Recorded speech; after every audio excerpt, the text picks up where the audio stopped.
अस्सलामु अलैकुम वरहमतुल्लाहि वबरकातुहू।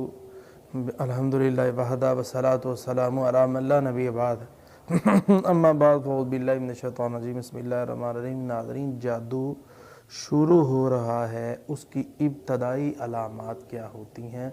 नंबर 1 अलामत होती है असर के बाद उस बंदे के ऊपर जो अलामत आएगी, दिल की घबराहट तेज़ होना शुरू हो जाएगी। नंबर 2, शदीद गुस्सा आना शुरू हो जाएगा। नंबर 3, उसके ऊपर जो अलामत होगी वो ये होगी कि वो उसकी दिमागी हालत बिगड़ना शुरू हो जाएगी। कभी घर आ रहा है, कभी बाहर जा रहा है, उसे समझ ही नहीं आ रही।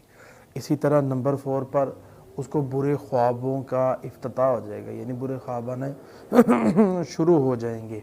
अंधेरा, सांप, छिपकली और बहुत मूजी अशिया उसको नजर आना शुरू हो जाएगी। इसी तरह जब जादू शुरू होता है तो छोटी छोटी बात को पहाड़ समझता है इंसान, लोगों से नफ़रत करना शुरू हो जाता है, मामलात उसके ख़राब होना शुरू हो जाते हैं, होते होते काम रह जाते हैं, होते होते काम बिगड़ जाते हैं।